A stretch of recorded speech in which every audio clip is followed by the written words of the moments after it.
Audio's going for me. Okay, all right, just do that. 3, 2. Well, hang on. Do you count? Oh, okay, yeah, we'll do it together. I'll do it. 3, 2, 1.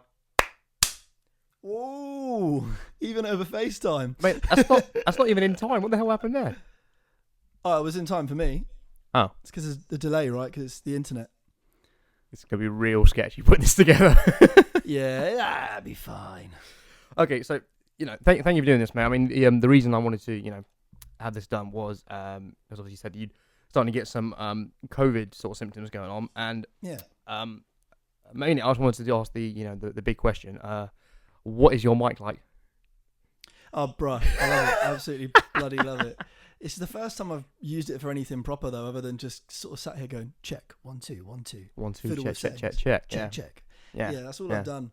But mate, it's great. Like weirdly, I can actually see waveforms of my speech in Logic, whereas before it just looked like one line because it was so quiet and we had to boost it. That is pretty cool. I do like that. That's very nice. Yeah, it's really really good. I'm enjoying it so far. Yeah. So yeah. Well, it's interesting because I've got like you were saying about having to be able to see it. I've got got my thing on here. I can obviously see you. I've got the camera going up there as well. It's a crazy time, man. It's a crazy time to be alive. All the technology, mate. So, I know. do you know what? Like, you speaking about COVID, like it really, obviously we've had this technology for a long time, but it really like came into its own during the whole lockdown period. Like it actually almost kind of made you go, like this is why we have it. Like, where would we have been work-wise without like laptops and phones with cameras in and like video conferencing apps and stuff like FaceTime? Like we would have gone fucking crazy. Yeah, for sure. Well, speaking of FaceTime, I've got you can't see it. I can see it in mine, but you can't see it in yours. So, if you can see that little thing. Excellent. So, turn around. I don't know if you can see that, but hang on. Yeah. Where are we? No, I can't see it. But basically, on the top of the back, it says "knock off white." Fuck's sake! But I thought you were just being efficient with words. No, it's a genuine brand, and the top it just says comedy along the top. Yeah, excellent. Good. So it's meant to be knockoff like that. It's meant to be like they're taking the piss. Exactly. Yeah. It's not like someone was like, what would be a really good name for a brand that no one's definitely used. Let's call it Off White. Yeah, no, he's just taking the piss. Knock off white. Yeah. Exactly. Okay, right.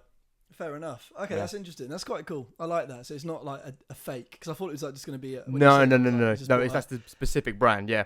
Okay, because like like you get all those dudes selling like fake Louis Vuitton. Like going to Barcelona, and there was just like every single place where tourists went, like 8 million dudes with like a bed sheet and all the fake shit. Literally, it's some weird shit, mate. It's some weird shit. Yeah. But so how are you feeling anyway? What's going on? Do you know what? I kind of feel fine. Like yesterday, basically, like to give you context, backstory. Yeah. I got home from work yesterday at about 3:00. I hadn't eaten since like maybe like 11 or 12. Yeah. And yeah, literally, I remember like eating at lunchtime and sort of like eating. I had like a macaroni cheese and like some other stuff, but stuff that I know the flavors of, and I was just a bit like, this is a bit bland. Like this just tastes a bit bland, but oh well. Yeah. And then got home, relaxed for a bit, and then my dad was just like, "Oh, do you want to go chill in the garden? The weather's nice. Have a gin and tonic or something." I was like, "Yeah, sounds good." So, gin and tonic, as you know, very bitter drink, but a very nice drink, right? And very flavorful. Yeah. And I was just drinking that, and I was like, "What gin is this? Like, this doesn't taste of anything." And I know the gin, I know the tonic, and all the stuff in it. So I was like, "Okay." Yeah. So I was like, "That's weird," but I wasn't worried at that point. And then what was it? Then like my mum came out, and she always brings like snacks with her when we're sat outside having a drink. So she bought those like chili Walker Sensations. Mm-hmm. Oh, good so shit. I eating those, and I was like, I can't really taste these. So it was like, before saying anything to anybody, I went inside an espresso machine, made a black coffee, and was like, I'm just gonna make a black coffee, no sugar, nothing, because I don't mind black coffee, but I prefer to have a bit of like sugar or something with it. So generally, it's a bit of a, okay, gonna add some, milk and stuff to that, right? Yeah. So made that, slept it, and was like, it doesn't taste of anything. So at that point, you were still like nothing's happening. Yeah, literally. So like, I just went outside, and I was just like, sat back down, kept drinking my drink, and I like started making like faces. So my mum was like, "Oh, what's going on?" And I was like, I can't taste any of this stuff. I just went and made a coffee. Can't really taste it. So yeah. She was like, really? I said, yeah. Yeah, And then it sort of made me think, like, throughout the day, there had been times when I was like, that doesn't taste so good. I wonder what I've done to that. Yeah. So she was like, you should maybe call NHS 111. Yeah. That's See what they're saying. a big symptom of coronavirus. And I was like, oh shit, I didn't even think about that. So called them up, and they were like, asked like the standard old questions, and were just like, yeah, we're going to send you a test kit. So they sent me a link to follow. Clicked the link, filled out the same questions online, and literally as soon as you tick like one of the symptoms, like there's all these different symptoms, like all different kinds of shit, and as soon as you tick one that is like, they're like, that's coronavirus, like, like loss of taste, temperature, coughing. Yeah. If you tick any of those, it just redirects from the NHS website to the UK government website. Right. And then it's pretty much like, where do you live? What's your national insurance number? Like all this different stuff, I guess, to like track and trace and all that. But yeah, did that. I'm getting sent a test by Amazon Logistics, which is arriving tomorrow. And then there's a post box near here where I just have to take it by 4 p.m. and it will get collected the same day. And I'll get my results within 2 days. But honestly, yesterday I felt fine apart from that. Today, I still feel pretty good, because you can probably hear I feel pretty good. The only thing I would say is I'm like a little bit hotter. I've had like quite a bad headache all day. Okay. My voice on and off has gone between being a bit parched and my throat has felt a little bit like I just need to drink all the time. But at the same time, like, this could all just be real bad hay fever. It could be like lack of sleep, because I've not been sleeping that well the past couple of days, because I've had early starts and stuff. So it could be a number of things. Yeah, I think if this pandemic wasn't going on, I wouldn't be in this boat. You wouldn't think about it. I think it's because the lack of taste is rare to the point of it being specific for this virus. Yeah, that's true. That is very true. I mean, like, I did obviously consulted Dr. Google and had a little look online, and it does say some stuff like really bad hay fever or allergies can cause a lack of taste for a little while. Yeah.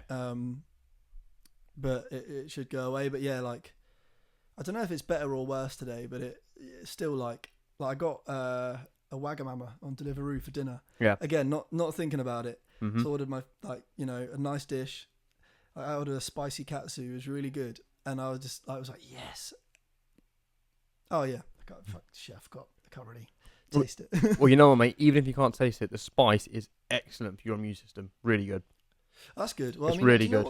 What's weird, right? I thought you'd be interested in this. Because I've never really experienced like lack of flavour or taste ever before. Yeah. But what's strange about it is, like, you don't get the initial hit of taste. You get like the aftertaste. So you get like, if you drank something bitter, for example, you can tell it's something bitter because on your tongue or on your palate, you can just sort of feel like, you can kind of get like, not even the taste, but like almost maybe like the reaction, like the acidity or whatever. You can still feel that. So you can kind of get a feel for what you're eating. But other than that, that's kind of it. But it's fascinating. Like, you could tell like that sort of dry sort of thing at the back of your top of your throat you get when you drink like a black coffee and stuff like that, Yeah. So yeah, it's been really strange. Interesting. Interesting. Well, thank you for doing this, mate. Because what I'm probably going to do is I'm just going to bypass my other scheduled ones and just kind of shove it in. Well, if I can, try and get this all put together later tonight, so we can release it pretty much as soon as. Cool. Oh, that's fair. Then that'd be cool. Then we can just I think it's because I don't know anyone who's had it like definitively, and I don't know anyone who's expressed the same symptoms as you, or people have been like, oh yeah, I had it in January, or I had it in December, or I felt a bit weird for a couple of days. Whereas it's you, and obviously you're like my best mate, so I've actually to have someone that close know it. Stop it. But to actually have someone like that close that I know have it. Yeah, I just want to I don't know. I just want to talk to you about it. Yeah, fair play. I mean, do you know what? If I had to put money on it, genuinely, I don't know if it's just me being me, but I would put money on the test coming back negative, and it's just something else. But I think because of the time we're in now, like literally I told work, and I was literally like, I said to them, like, this has happened, but I feel fine. I could easily come in and do work, and straight away they were just like, no. don't do it. They were like, no, just stay away until you've had a test. Yeah. Yeah. Which is cool, you know. Fair Like, enough, I don't mind. I get it. Yeah, like I would have happily gone in. I would have happily gone in my mind, but then, you know, when I'm thinking about it, I don't want to put other people at risk. I'm not going to be a dick just to do a day at work and make other people ill that could potentially harm other people that would get it really severely. So yeah, there's that whole side of it as well, like not being a cock and just carrying on with life, like a lot of people apparently have been with it. So yeah, that's real weird to me. That's real strange. Yeah, I mean, you know, like all the pubs reopen and stuff when like they had like in the first day or 2 days, it was like, oh yeah, somehow people that were tested positive for coronavirus and had it at the time went to the pub. Like when I'm ill, the last thing I want to do is even go to the fucking pub. Yeah, like, I'm no way, man. Like I'm not gonna drink like any alcohol because it's make me worse, you know. So fuck that. Yeah, no, I get you, mate. I can feel that. Yeah, people do some weird shit when they're drunk and ill. You just make some weird choices. That is strange though. If you're like, oh yeah, I'm not feeling so good, let's go bowling. You're like, what? Yeah. Or if you're like, I tested positive for a deadly virus that's all over the news. Fuck it, mate. Let's go pub. Yeah, let's definitely go to the pub. Yeah. There was apparently the band, the Chainsmokers, are in getting a bit of trouble at the minute. Is it for their gig? Yeah. Yeah. I mean, for those who don't know what happened, they basically had this like it was like just a normal festival, but they had all the people in their cars, and as humans will do while you're waiting, you're gonna roll your windows down, you're gonna chat with the people around you, and you know, by the time the gig actually starts, you would have made a couple of friends around you. So you're there like, let's get out of the fucking car. So everyone just got out of the cars, and so people just standing around each other, which, you know, it's just human fucking nature. It's what you're gonna do at a festival. You're not gonna be locked in a metal box the whole time, are you? It is true. Like I think also like the whole thing of like, oh, we could just do, you know, gigs in cars, driving gigs. Like, I don't think that's worth it. I'd rather sit at home and watch it on a live stream than do that because like, I get it with like cinema. Yes. Yeah, 100%. With music, like it is a social activity, but it's also like it gets you pumped. If you're watching your favorite band, maybe having a beer, whatever, it gets you pumped, man. Like you want to, like you said, you're gonna meet people because you are watching the same band that you probably both love. That's why you're there. Yep. And like, you know, I don't know, there's just an energy about gigs that you're just like, fuck it, man, let's go for it. Like let's fucking go in. Let's have it, lad. Let's have it. Absolutely. I mean, I got what was I coming back from? It was from somewhere. I got a taxi back home, and they drove past the main roads towards my house, and I looked to my left, and the big rugby field, they put this massive screen. Must be about 50 cars in there, but it was awesome because it was decked out like a proper like 50s like driving movie because they had all the stands selling all the food and all the that's sick. Just all the temporary shit. I was like, that is so cool. I was like, that's really cool. We should do that, man. Yeah, we should go. I'd go to that when I get my negative test back. We can go. Yeah, your negative and a half test. You're gonna have like you've got like the first 10 minutes of it, but you haven't got the rest of it. That's right, mate. Yeah. If you could lighten up a bit, then maybe we'll be able to make the test positive. But right now it's negative. Yeah. Exactly. If you can just get a bit more infected, then it'd be worth our time. Whereas right now it's kind of like, yeah, just go and lick some handrails somewhere. Oh man. The thing is, I very much wonder. Well, I say very much wonder. I mean, obviously you do with whenever you get a cold, you're like, oh, I wonder which bastard gave me this. But, yeah. Like I'm still kind of thinking like, to me, I've taken all the precautions. You know, I either wear gloves or sanitize my hands. And when I say wear gloves, I don't mean one pair of gloves the entire day. I mean, you've got different ones going on. Yeah, like if I'm going to be in a compromising situation, I wear gloves. If I'm in a situation where I probably won't be, I'll just sanitize my hands or clean them. Like is the guidance, right? Yeah. Like wear a mask where I'm supposed to wear a mask. You know, like everything. So I just wonder like how it's happened. I don't know. And this is the thing, it might not have happened. It probably hasn't. So well, that's the thing. I think because you're naturally quite a clean person anyway, it's you're least likely to get that.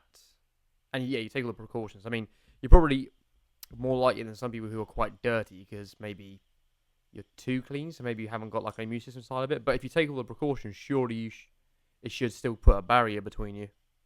Well, see, that's exactly what I was thinking because I always sort of used to say like, because I am so clean and like because I'm so OCD really about cleaning. I promise I'm not using OCD as a oh, I'm OCD. I like to turn the lights on and off, and line cups up or whatever. I mean, actual Hey, OCD, hey, like, don't disparage over cup cleaning. lining, mate.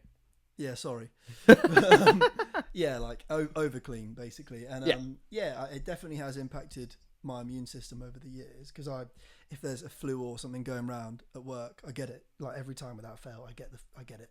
Yeah.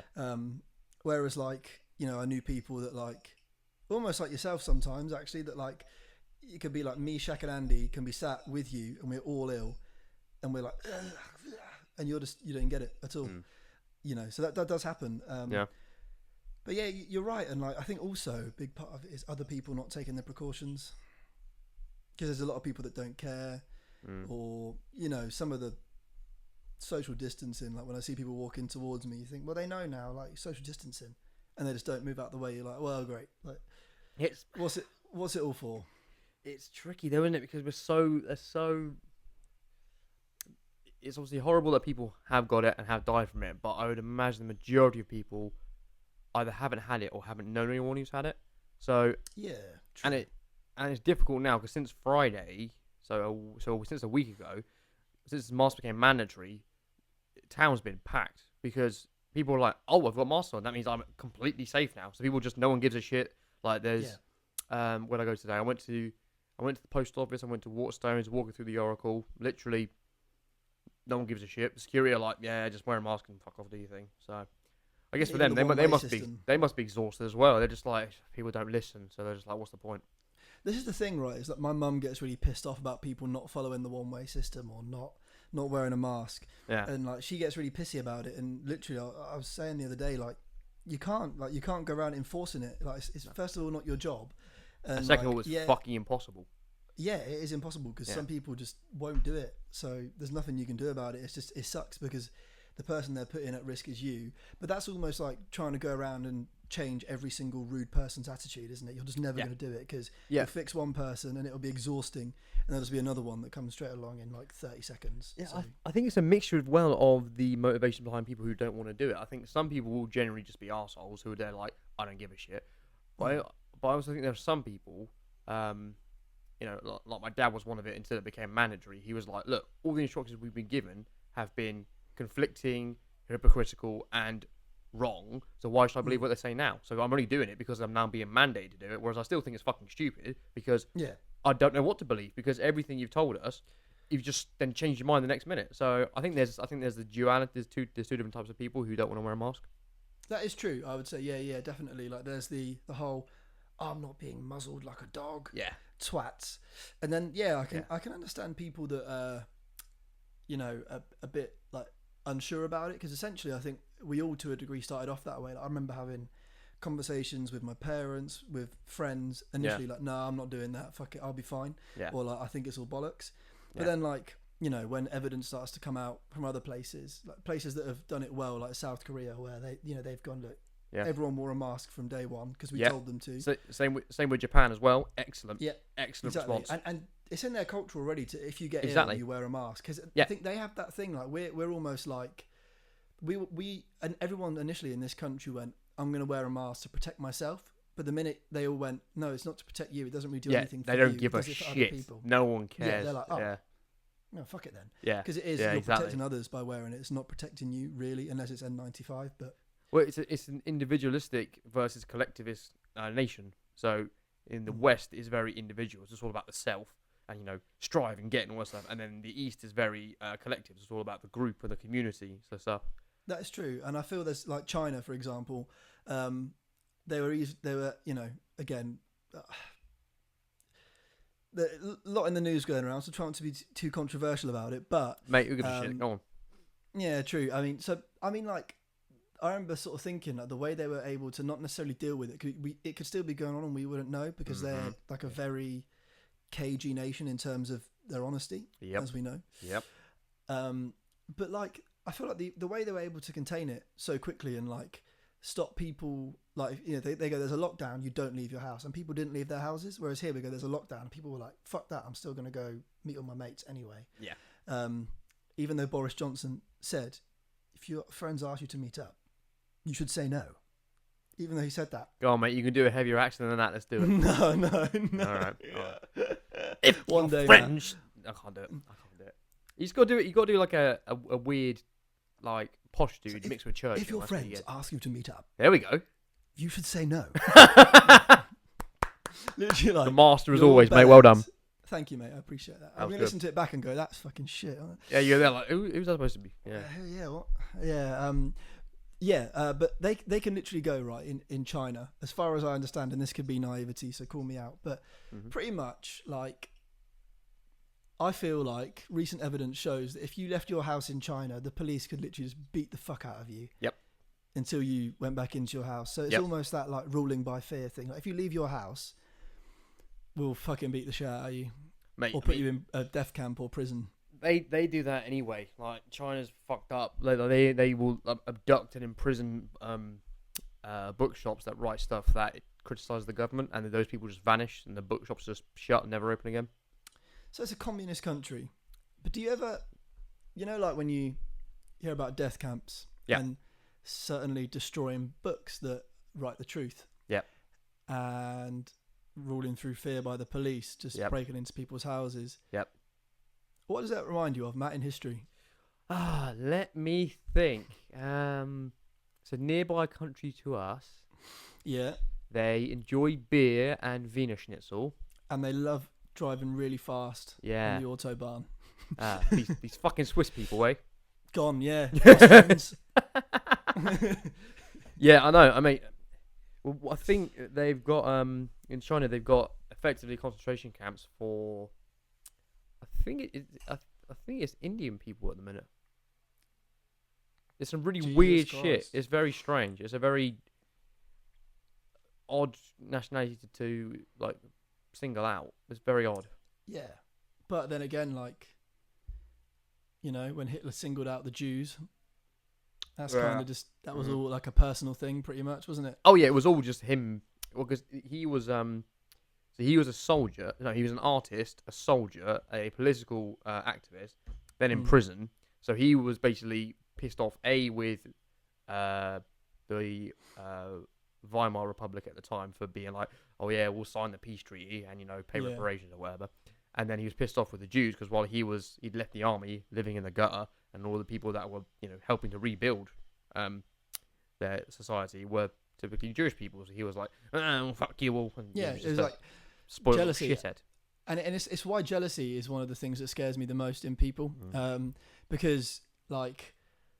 Like, and you coin the term like, oh, he's a little Hitler or something like that, right? Like, I don't see every jealous person that way, but when you start to like when you read about Hitler and his past, and you start to discover like, he was really angry at the world because nobody recognised how good he was his entire life. No one realised how he literally like was angry because people didn't think he was a genius. Yeah. So that's why I've got such a big issue with people that self-proclaim genius or are jealous about someone doing better than them. Like, and I don't mean just like someone going, oh yeah, like fucking look at this sick mic that I bought, man. Like, there we are. Like, I don't care about that. Like, you shouldn't. Yeah, me. You shouldn't care about that because all that is me spending money. And at the end of the day, how I bought it, people don't know. I could have got myself into fucking balls deep debt to buy it. No one knows. Same with everybody else, right? Which is why I think personally you should never be jealous of other people's possessions, because I've known people that like appear to on the surface have a really like sick house, sick car. Like you're like, wow, like they're living the high life, and then all of a sudden everything's fucked. They've had to move really far away, and you're like, oh, why's that? Oh, well, they couldn't afford the house. They could never afford the cars. Like everything was on credit or loans. Yep. And you're like, the fuck. But when you're jealous of someone's skill, not like envious, like I wish I could do that, because that's fine. Envy like makes you better. You can go, I wish I was as strong as Matt. I wish I had Matt's determination for fitness and like working on my body. Like those are things that I envy and that I'd like to be better at. But it doesn't make me go, I'm gonna kill Matt. I fucking hate him because he's better at that than me. Yeah. That is. I think that's scarier than most for me. Most emotions, most reactions, because it definitely breeds that like that hate that it almost makes people think I'll do whatever I can to get rid of them because they're better than me. Yep, I agree with that. It's I know what you mean about the people hiding behind that facade. Like with my previous job, I remember I was walking in and I would see people in Mercedes, BMWs, Porsches, Range Rovers, crazy houses, all these pictures fucking of Rolex. Yeah, all of them got Rolexes, all of them got like crazy expensive tattoos and jewelry and rings and shit. And I'm like, whoa, you must be really good at your job. And as the months and years go by, I'm like, nah, they're all just living paycheck to paycheck and just in horrific debt. And I'm like, Yeah. fuck, this is bad. I saw something on Instagram like yesterday, I think, and it literally was like, it was like a screenshot of a tweet, right? So I saw a tweet on Instagram. Welcome to 2020. Welcome. And it literally was like, it was like, why would you spend £400 on shoes when you've only got £400? Good point. Doesn't make any sense. Like, Yeah. I always think like with expensive clothing or any items really, like I'm always sort of thinking, and there are a few things I own where I definitely can't do this, but I'm always thinking like, if this breaks or gets destroyed, can I afford to replace it without sort of crying, basically? Yeah. And there are a few things that no, I probably couldn't, but those like I don't want to say indulgent because they're not really indulgent, but those are things where you're like, well, if I'm going to get this, like I'm going to love it and I have to take care of it. Yeah. But you know, things like, you know, clothes and shoes and shit, I literally am thinking like, how gutted will I, before I press like pay or order, I'm like, how gutted would I be if I fuck that up? A little bit, but I'll get over it. Pay. You know, that's very much my attitude. And even if I've, you know, got some nice clothes or accessories or whatever, like, I don't not care about them, but yeah, you know, it has to be replaceable. It has to be like, it's not the end of the world if something breaks. So yeah, I don't get that whole thing. I think also with you as well, you're good in the fact that you might, even if you know the price is quite high, you don't really rush into stuff, and you take your time thinking about it, and then you'll go, okay, yes, it is worth X amount. Like, I mean, I can see your most recent one behind you over your shoulder. So, I don't know what you're talking about. Yeah, exactly. So, but I mean, you were deliberating about that for what, a week, 2 weeks? Well, I deliberated on this act like that one. Yeah, for 2 or 3 weeks. Yeah, there you go. I've wanted a Rickenbacker since I started playing the guitar. I could just never afford it before. Yeah, but that's the thing. You were able to afford it, but you still really thought about it whether you were going to do it or not, because you're like, okay, I really want it for ages. Now I have the ability to do it. Do I still want it? And then you like weighed it up. You spoke to people. You're like, okay, do I get this bit of it, that bit of it? Which is better? Do I still need it? And so yeah, it's not like, I mean, I'm really bad for impulse buying. It's not. I can be bad with that. I think we all can. I think it depends on different stuff. I mean, I'm bad at impulse stuff. It's not necessarily expensive stuff. It's just like little shit all over the place. It's probably why it's like food wise. I'll be like when I saw you the other day. You bitch! I saw you 2 days ago. Like when there, I was literally just like, I came out, I went in there for one thing, and I went out with like 7 because I went, yeah, I'll have that later, have that. But okay, you're worse than me with food, because definitely with I food. saw you had like the fucking I couldn't move my arms. I had so much food. Yeah, you had like the green and blacks chocolate, which is like luxury chocolate, and like, yeah, man, I think that's cool though, because I always think with those sort of things, like, it's just little bits of, I don't care, like I'll spend £10 to give myself a little bit of happiness through food. Like, I think it's important to have good food. Like, that's no question. But let's just agree that what I was buying was not good food. Well, it wasn't good food, but it was like nice food. It was like it would have made you happy when you ate it. So it wasn't like you're eating tasteless bullshit. No, but I think, you know, something that is more justifiable is like what you had for Wagga, or if you went to Miller and Carter or something like that, or Bluegrass. That's good shit. That's very good food. So, and for the most part, it's good for you. So, yeah, that's true. Yeah. I mean, that is the thing. But like, with any like big purchase like that, for example, I spent maybe longer than 2 weeks, maybe like 3 or 4 weeks, asking people that I know own Rickenbackers or that have had experience with them, or what they think of different ones. And then pretty much what was the nail in the coffin is I found this one pretty early on, but I found a video of the place that was selling this demoing that exact guitar on, like, you know, just plugged in, playing it. And I found loads of like, you know, similar ones being demoed, but to find that exact one and go, fuck, that sounds so good. I thought, fuck it, I'm just gonna take a leap of faith, and I'm just gonna go for it. And if it sucks, then I'll just sell it on, because they sell like anything. So, yeah, I get you. Yeah, but you're right. Impulse buying's not such a bad thing all the time, Matt. It depends what it is. It's for me. It's been books for me recently, and I bought 4 more today. I'm like, I mean, I know they're good because it's an investment and it's gonna make it's gonna make me. I'm gonna read brilliant stuff. Like what did I buy today? I bought Animal Farm, Omerta by Mario Puzo and American Psycho. Cool. You're getting into a bit of Orwell. Yeah, well, I've nearly finished the 1984, and it's just got to the torture bit, so that's good fun. Oh yeah. Oh boy, yeah. Yeah. Yeah. It's such an interesting book. But I think for they're not bad purchases because they're investments and I'm going to read them, but it's the fact that it's still money going out. I know what you mean. I've been similar recently with vinyl records because I've got a bunch. I always have, but just recently, like I've been. I don't know. It's weird, right? It's like I'm trying to enjoy the simpler things, like in terms of like just getting home and not having to like go on a video game or watch the TV or whatever. Yeah. But simply sit in the living room with a drink of choice, whether it's alcoholic or not, and just put a record on and enjoy the artwork. And yeah, that's cool, man. It's nice, and just like genuinely, like on my lunch break, like if I'm just having something small, if we've had food brought in at work, I'll just go like browse records either in HMV or Harris Arcade and just look at records. So it's nice because I kind of like, having done it quite a bit recently, like I kind of understand. I'm sure you've had the conversation with your parents about like going to a record store and like, or like, you know, how they discovered music, which was just like through either hearing it in a record store or at a club and then going into a record store and being like, I heard this song last night, what is it?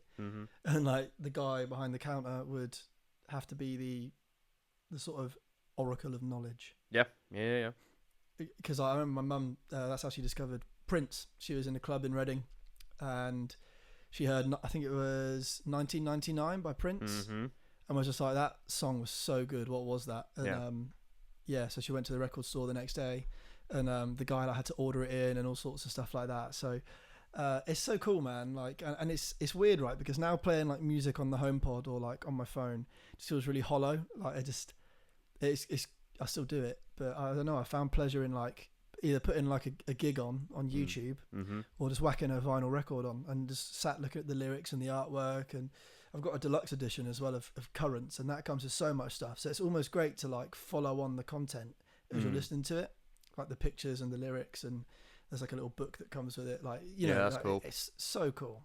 It's just a different experience. Did I show you the it was either the Cure or the Clash, but when I was clearing out the old house, I found their CD, and it came with a lyrics book. Oh, cool. But it had all the artwork and the lyrics as well, which is really cool. I like it when they do that. I've got literally down here, I can literally grab them if I wanted to. I've got a few different Tame Impala vinyls because they're my most recent purchases.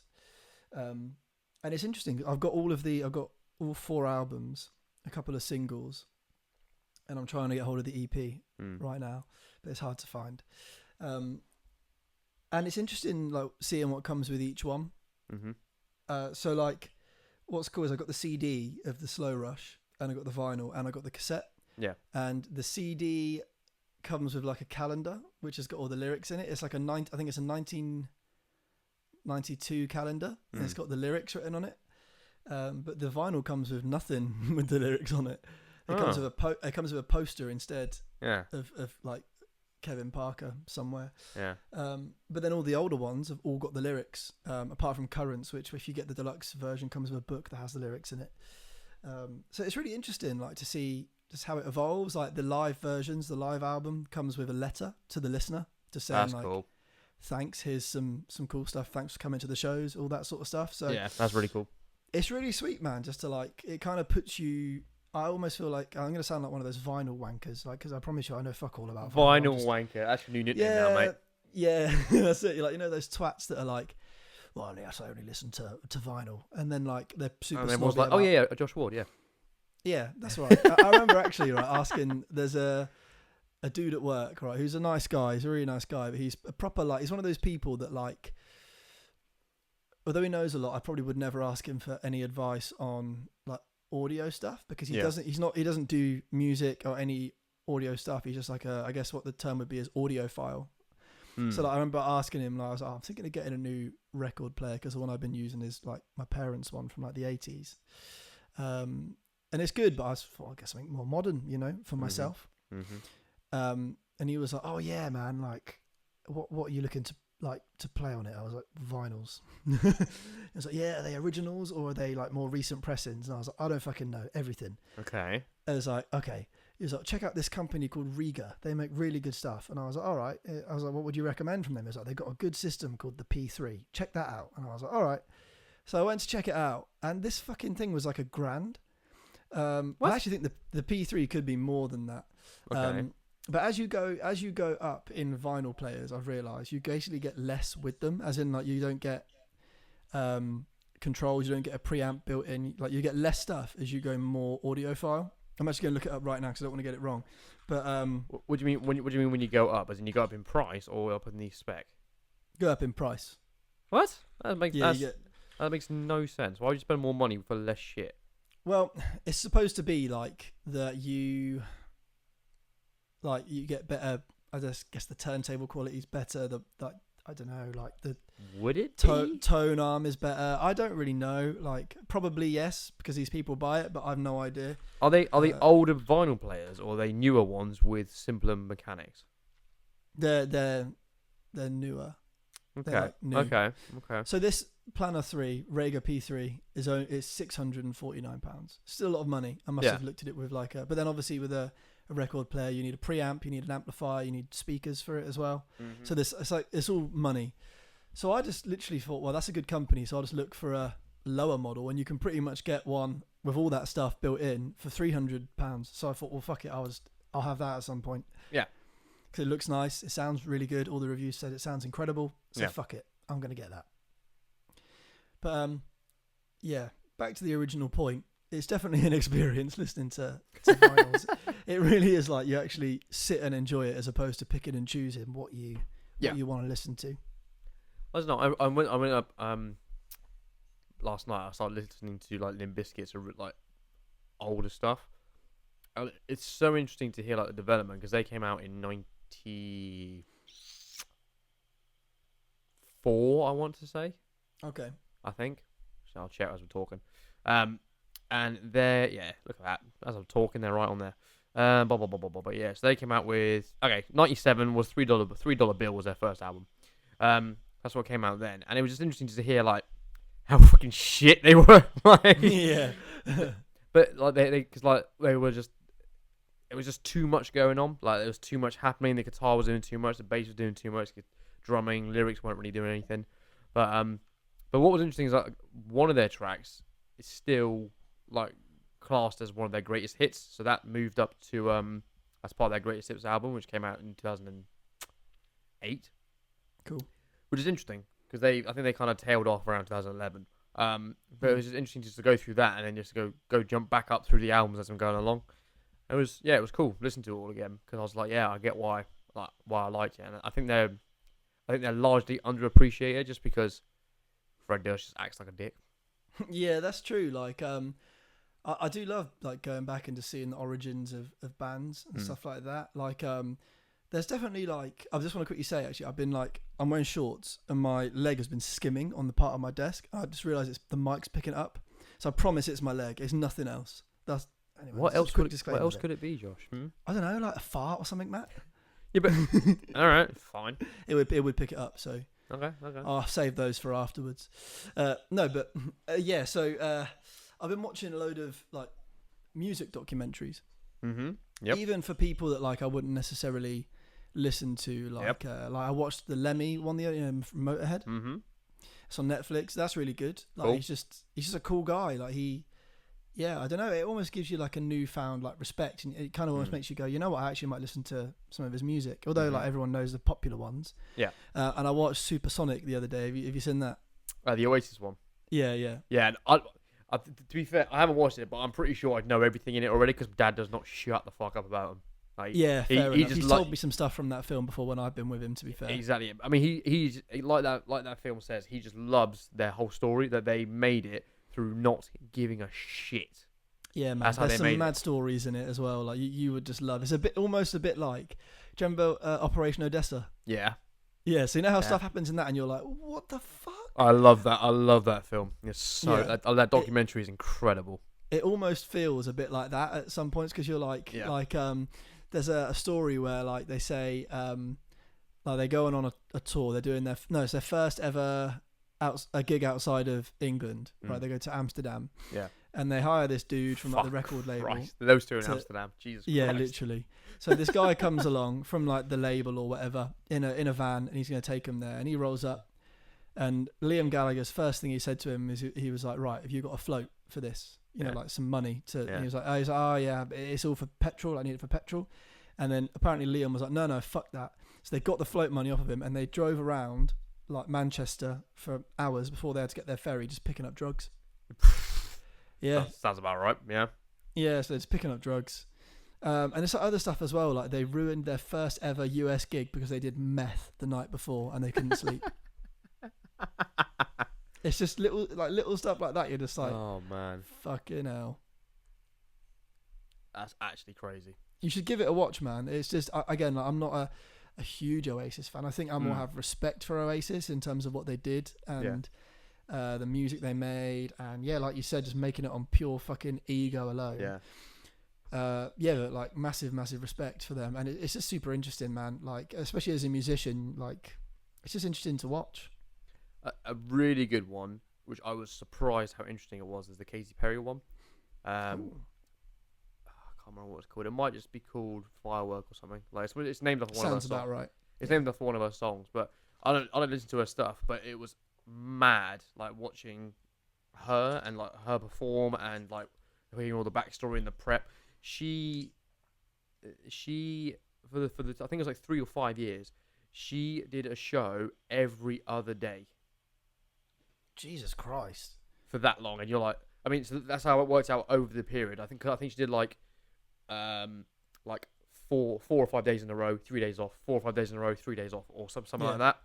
It works out like every other day as a show, and just and they're all like stadiums. They're all colossal, and there's like, I think it's like 2,000 or 3,000 people will go with her, as in like, that's insane. Like the crew and everything, because her thing is hugely. It's not just about like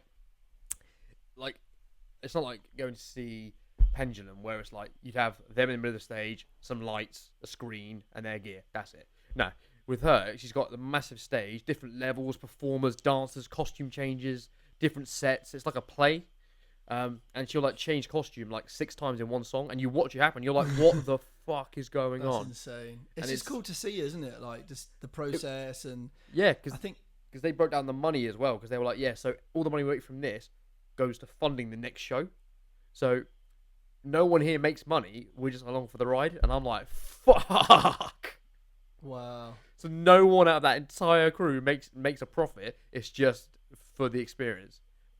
So they don't lose any money, but they don't make any either. So I'm like, that's crazy. That's absolutely mad. Yeah, that's crazy. But I think the theme that runs through all these documentaries pretty much is like persistence or like hard work. Like, cool.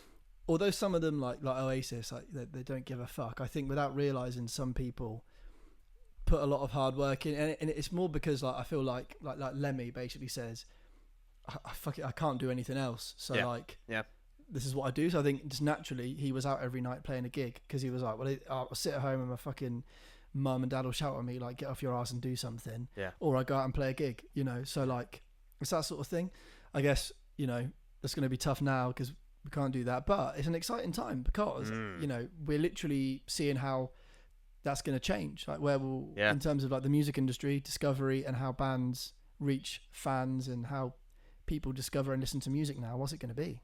Well, did you see during the lockdown, Kanye was like, okay, I'm going to release an album on this day, and so this was like 2 or 3 weeks lead up, and we're like, yeah, cool, and then like 12 hours before, Taylor Swift was like, yeah, I'm going to release an album on the same day, and like, excellent. So she took all the views, like it's like number one, it's still number one or something.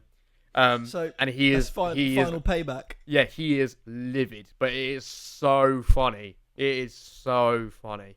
I'm worried about Kanye. I mean, I'm not, because I think he's a knob, but I'm worried about like if I knew him, I'd be very gonna get locked worried up again, him. mate. That's what's gonna happen. Do you reckon?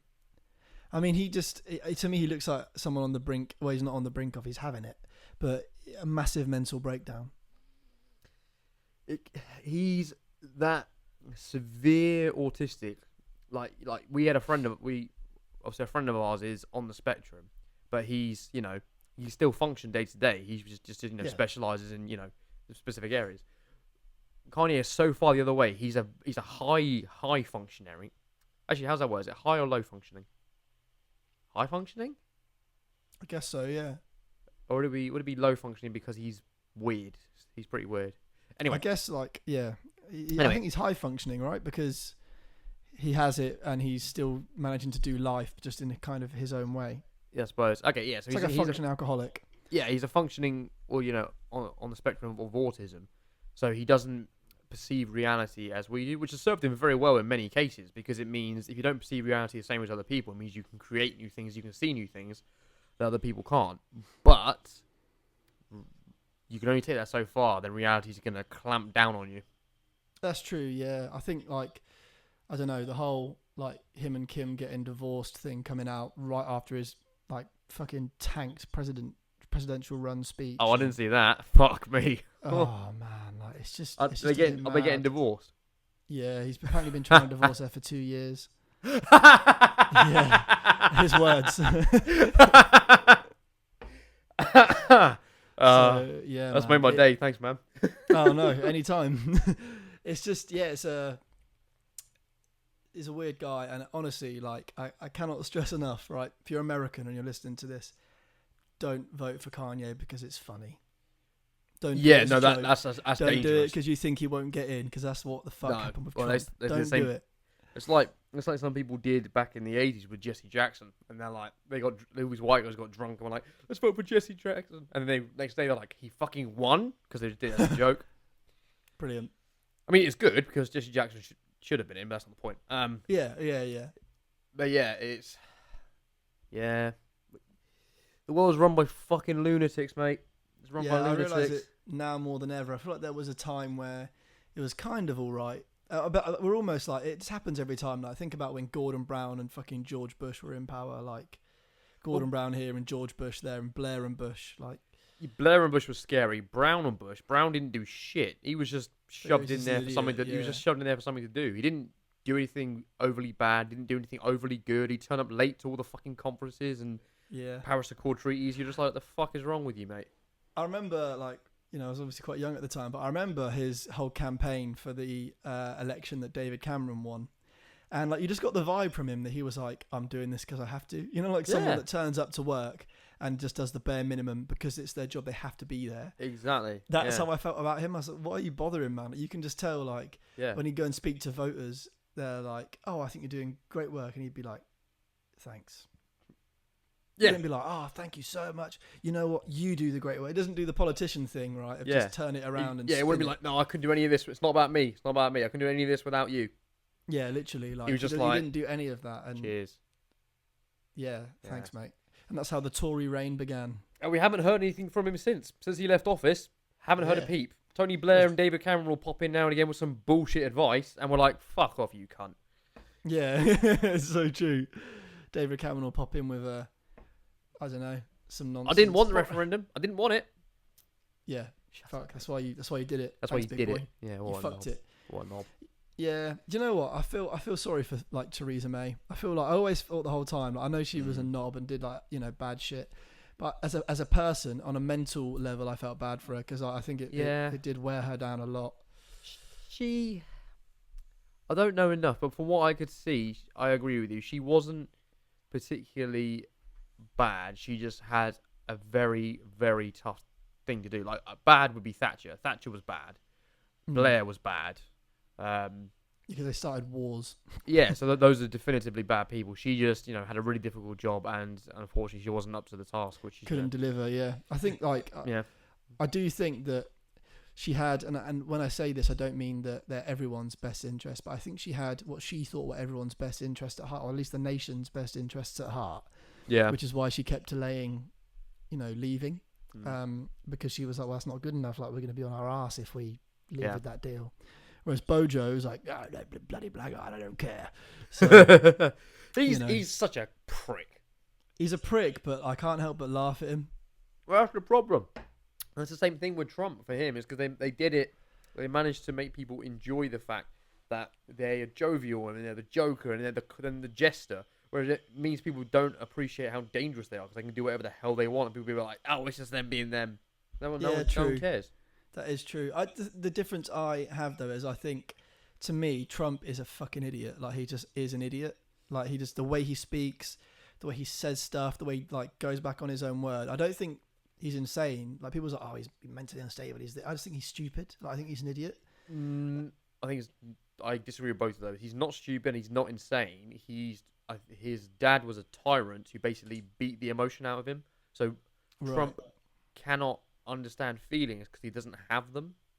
Yeah, maybe it's emotional stupidity. Yeah, I think his sister spoke about it and was like, our childhood was fucked up, kind of thing. Wow. Yeah. Like, so that his dad made him to be a good businessman.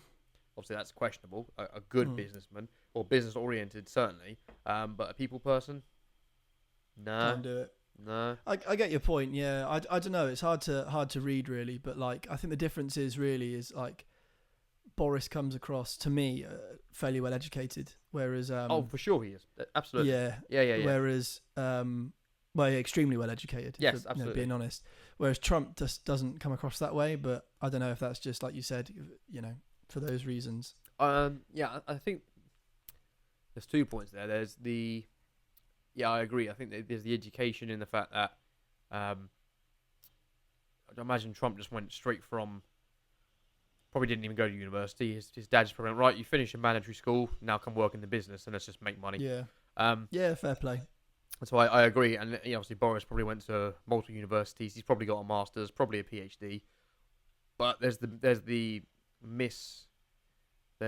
what's the word I want to think of? It'll come to me. But there's the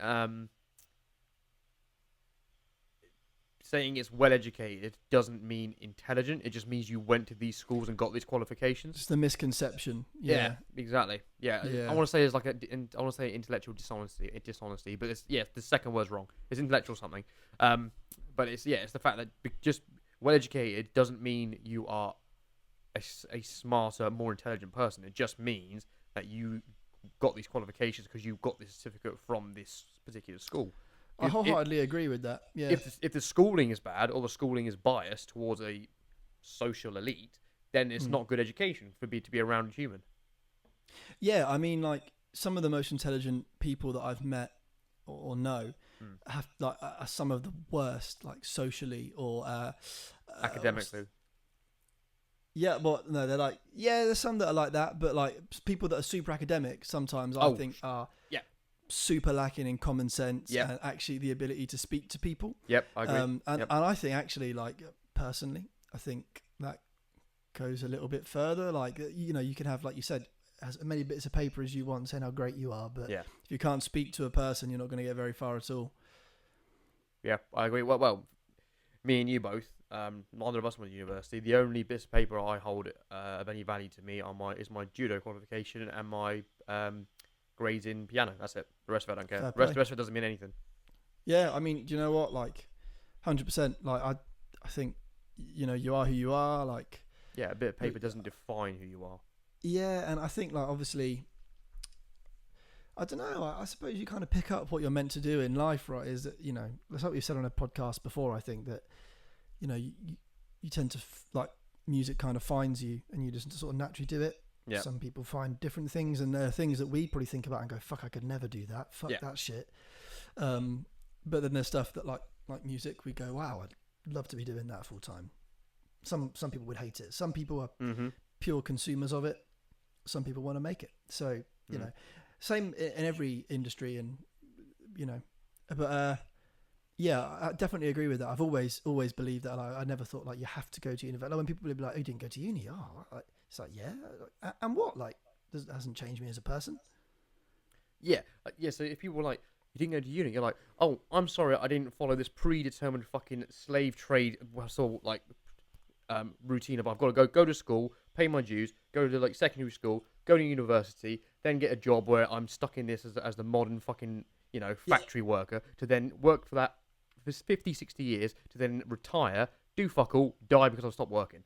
Fuck you for me not following that dream." That's exactly because I'm not how I following see that it. path. Fuck you. That's exactly the way I see it, and that's always the way I saw it. Because I remember speaking to people at school back in the day when they would be like, "Oh, so you going to uni?" And I'd just be like, "No, not yet. I haven't decided." And I'd be like, "Are you?" And they'd be like, "Yeah." And I'd be like, "Okay, what are you doing then?" They'd be like, "Oh, I chose this." "Oh, why?" "Oh, I don't know what I want to do really." So, well, then what the fuck are you doing? Like, don't go yet. Like, just give it some time. You can go whenever, you know. Yeah. Just wait. Don't get in that debt. Go and fucking work for a year. See if you like earning money. Stick with that, or go. You know what? I actually want to learn something because I really miss education. Yeah, or I want to, actually with what I want to do, I could be making more money if I had this qualification. Okay, Yeah. cool. Because I think with music, like anything I did other than music, I'd just be sat there thinking, I wish I was doing music. So any qualification I got, whether it would get me into a great job, I could go get a fucking maths degree and work in a bank and get loads of money, but I'd be sat there the whole time going, I hate this and I would rather be doing music. But I've wasted all that time I could have been using to do that by being at university and getting my qualification and getting this job. Yeah.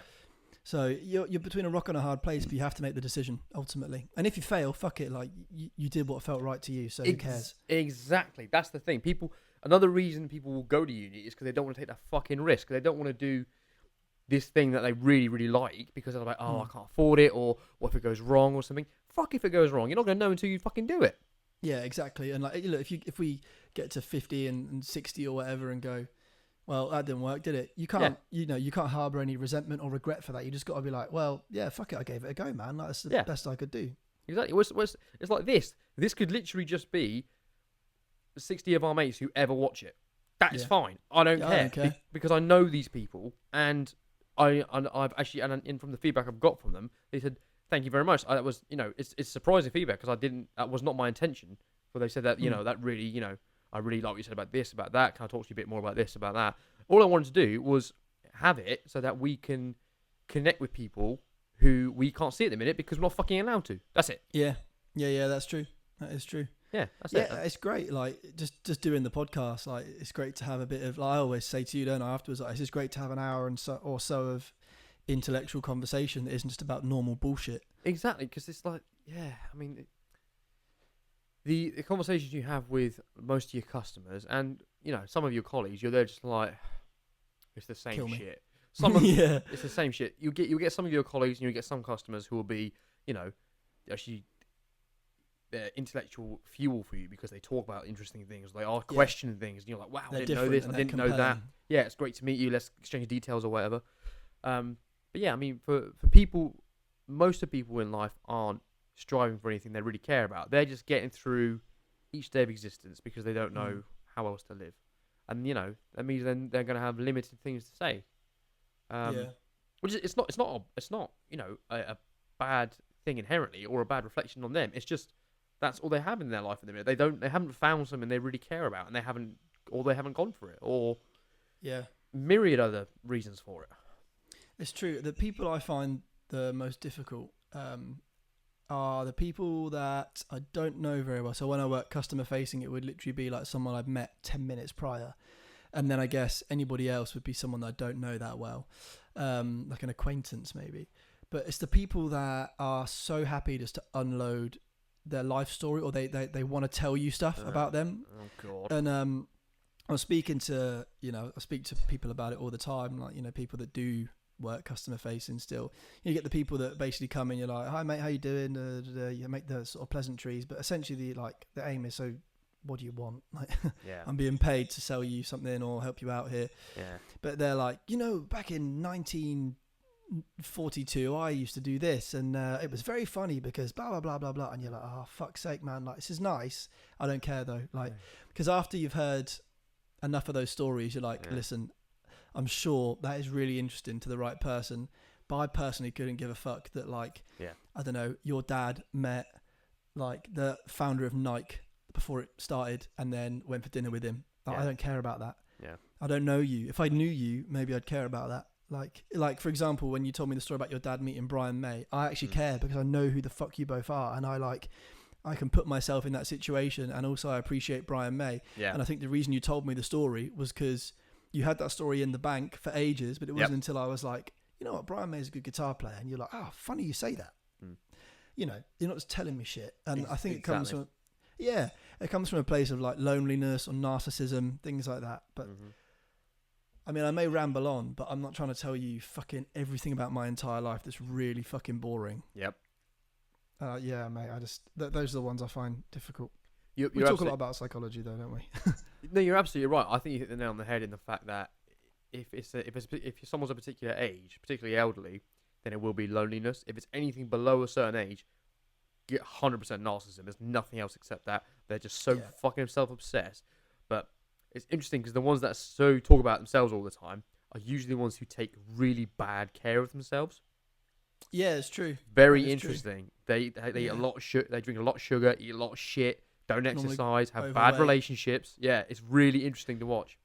That's a great point, actually, because the people that I know that are like that, and their thing is, because they're so narcissistic, they won't know you. If you're watching this, you won't know who you are, but it could be you. Yeah, I'm talking about you, but you don't know. Yeah, exactly, Matt. Yeah. I mean nothing. Yeah, but there's people that I do know like that, and the ones like that are, like you said, like don't take good care of themselves. Like, they've got no reason to talk all this shit, and really, like, as well, like, you just like, who the fuck are you kidding? Because as soon as you hear all this shit, like, you know straight away, don't you, that it's either made up or no one cares. Yeah. Or it's it was a real situation, but they've made it sound way better than it actually was. You know, it's all that stuff. So yeah, man, it just pisses me off. At the end of the day, I do care about people, but I don't care about people I've just met, because you can't care about fucking everyone, especially when you meet a lot of people in your job. Too many people, my man. Too many people, and it goes against the rule of Dunbar's number. You can only have intimate relations with 150 people. There you go then. And I think once that number starts to go over, you start to feel like you're having intimate relationships with more people. Your brain starts to get exhausted. Exactly. You get exhausted. You know, on the best case scenario, your brain will start going, right, get rid of that person, get rid of that person, get rid of that person, just to make room. Worst case scenario, your brain will be like, nope, just go to sleep. Be like, nah, can't handle this.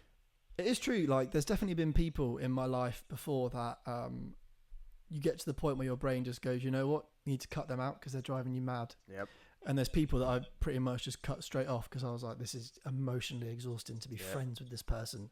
What the fuck am I doing? I agree. And it sounds very harsh. And you tell people that, most people go, really? How'd they take that? And I was like, you know what? I don't care.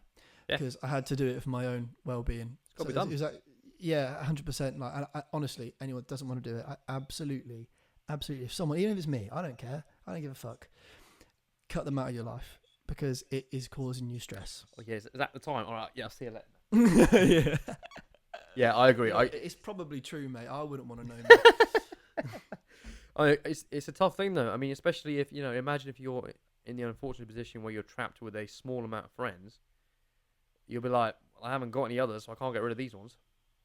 Yeah, it's funny when you realise, like, when you leave school, how many people you were friends with because you had to be. Like, because it's like we say, there'll be people, again, no offence to any of you, but there'll be... But you know who you are. You should do, if you don't. You narcissist. Yeah, every person's like, is it me?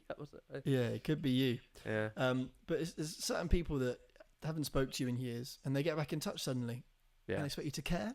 Yeah. And I think that's because most people grin and bear it, bite their tongue and go, oh, hi, yeah, great to hear from you. I'm not fucking replying to that. I don't give a shit. Like, you haven't spoken to me in 3 to 5 years. Why the fuck start now? Yeah. I don't care. I don't give a shit about you.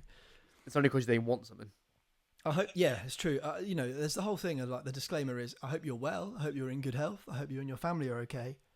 But I don't care. Like, I don't want to open up this whole thing, because I don't want to. Mm-hmm. It's not worth your time or you're too busy. No, it would have happened. Like, we stayed friends, just because we did, right? Like, it just happened that's the way that it worked out. Yeah. I didn't feel any need to cut you off. You pissed like me off every single time, like, or likewise, quite a lot. Mate. Likewise. Same here, right? Yeah. But like, that's the beauty.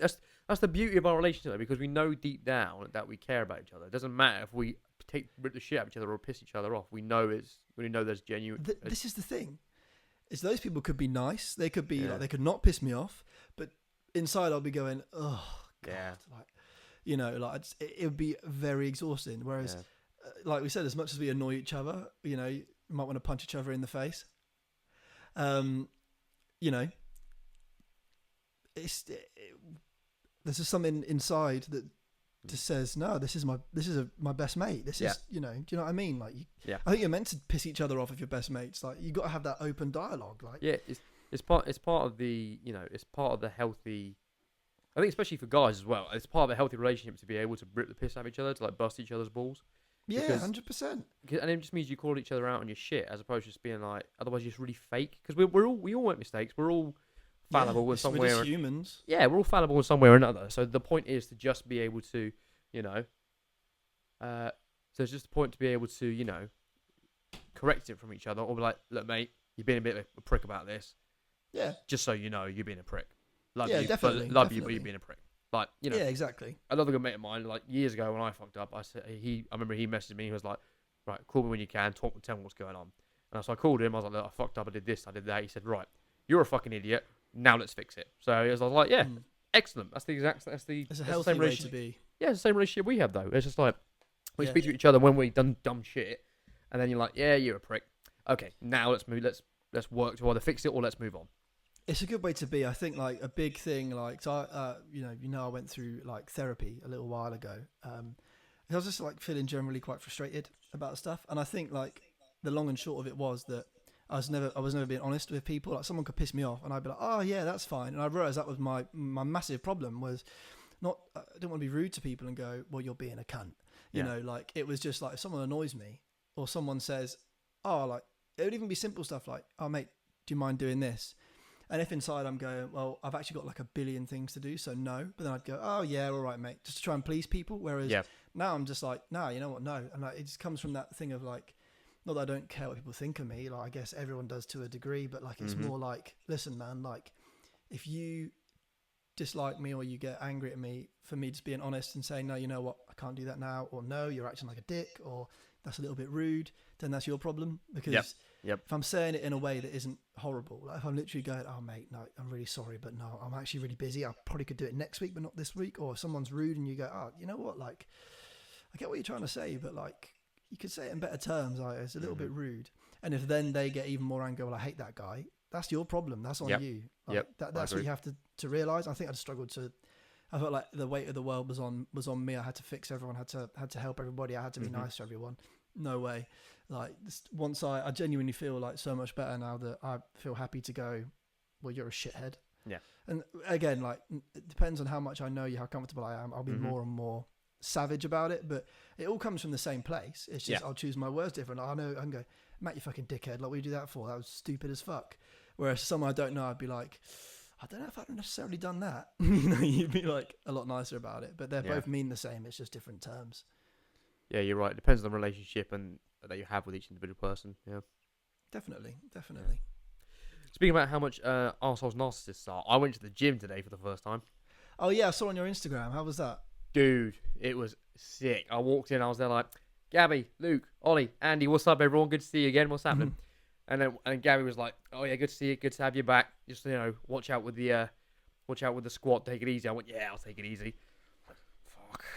Destroyed you. I couldn't walk back up. I had to like drag myself back up the stairs. I was like, oh no. That's why I don't go to the gym, Matt. Yeah, exactly. You just don't know how you... Let's go to McDonald's instead. I am happy because I'm only down 20%, which I'm quite happy about. Cool. Which I was expecting to be like down 50%, but I'm down 20. So I was like, cool. Fair. I can build that back up quite easy. So I'm like, nice. Yes. That's good, man. I wish I had the discipline for it. Was it busy in there?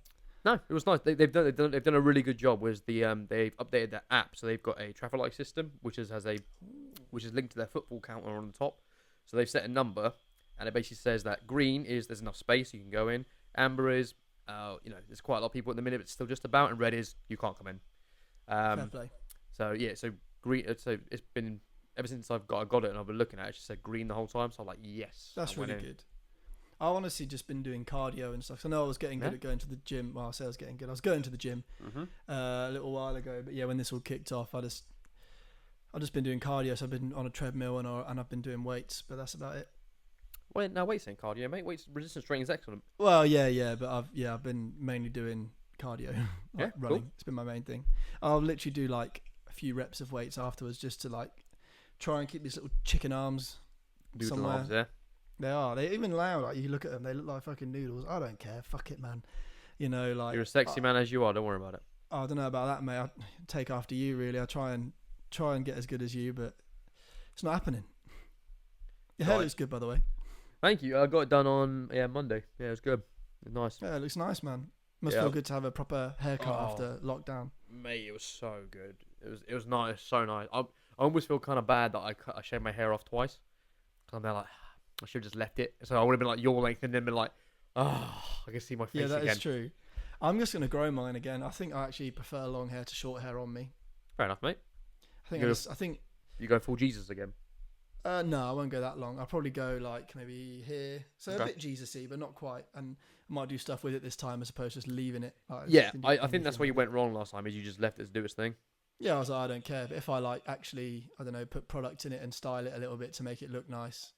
I think it's just my whole thing is like, guitar player, I've got to have long hair. I've got to look a bit fucking cool. I've got to go for the Johnny Depp look before he started beating up women. Yeah.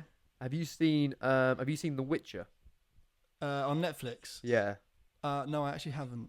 So it's Henry Cavill, so Superman, and then what he's done is he's got shoulder length hair, but he's, one of the hair presets from Skyrim, which is basically just like the Nord one like that. Yeah. Same as that, but this here is like, so the front goes down the back and is in a ponytail, but you still got all the long hair.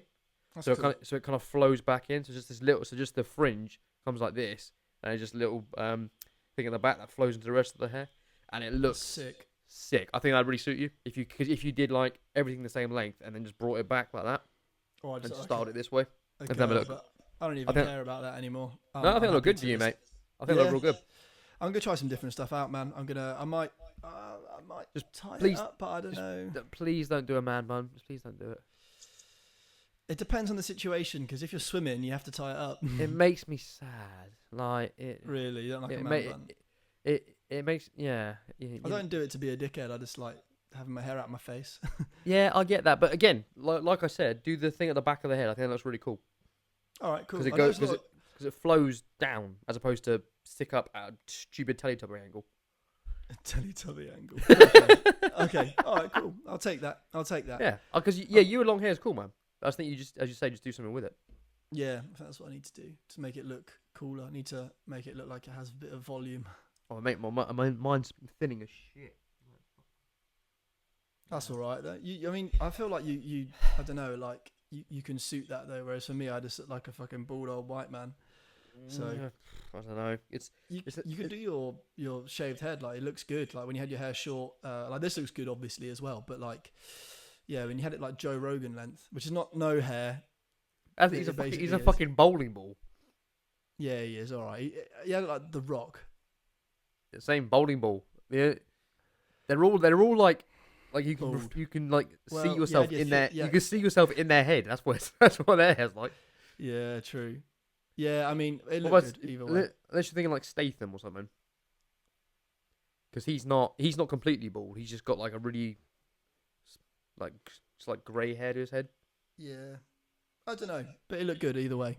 Yeah, I mean, like I don't intend to get any like replacement hair bullshit. I just leave it. Nah, fuck that. I think anything like that, hair implants, like weird little spray. Fucking Have you read any of the side effects of those drugs? Huh? Have you ever read about the drugs like you can get, mate? So there was one.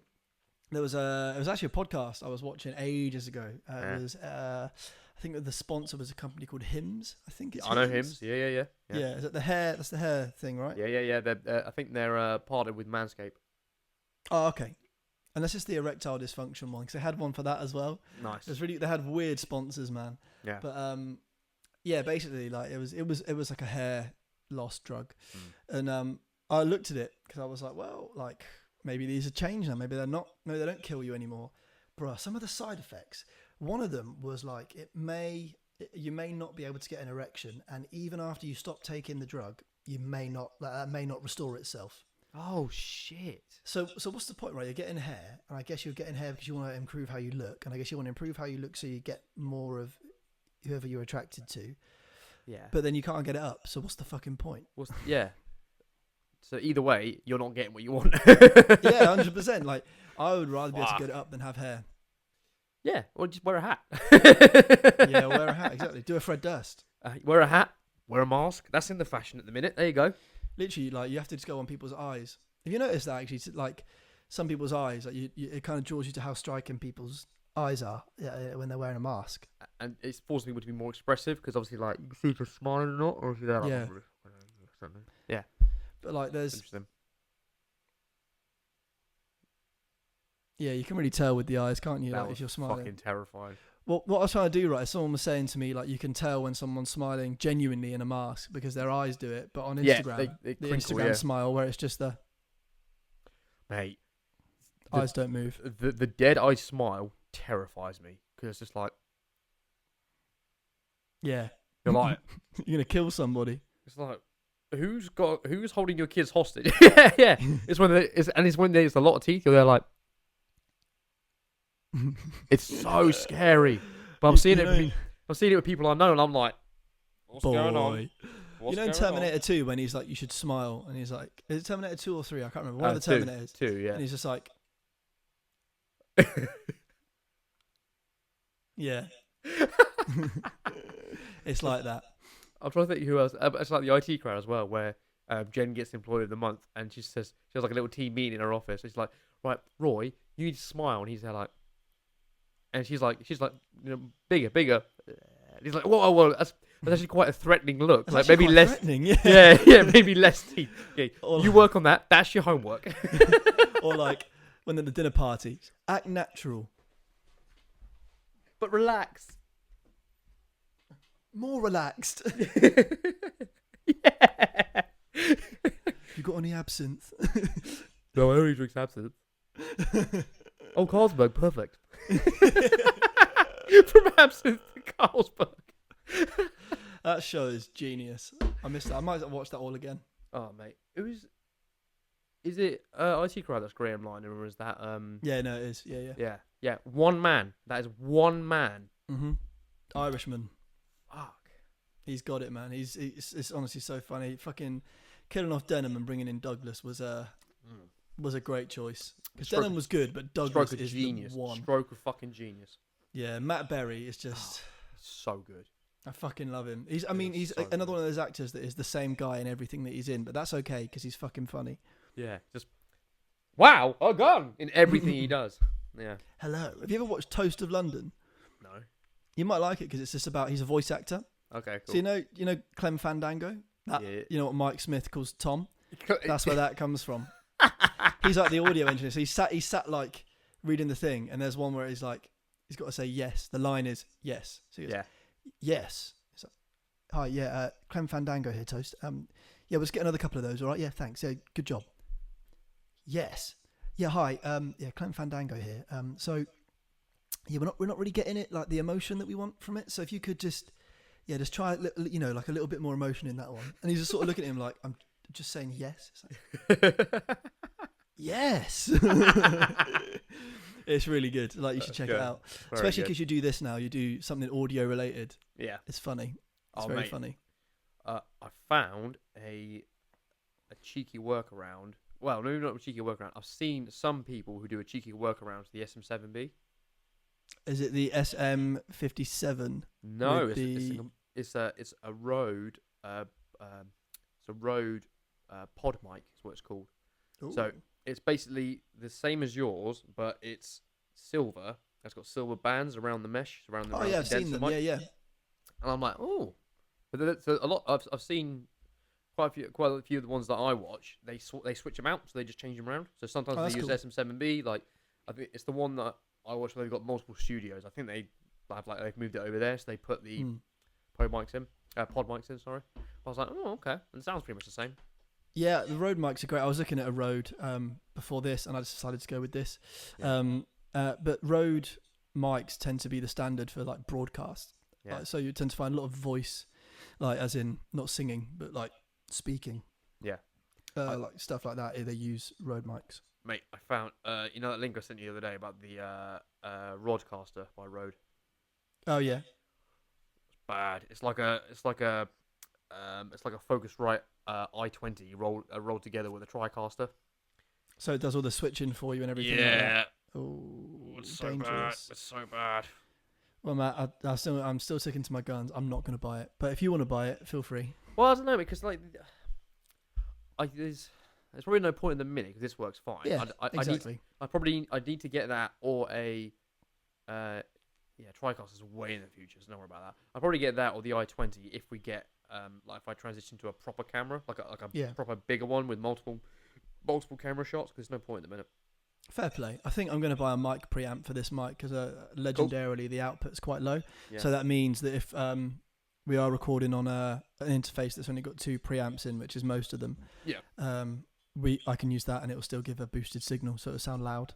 Well, do you get more preamps if you have more inputs, like the i6 for this Focusrite, which goes up to 4? Do you get more with that, or is it still just 2 preamps?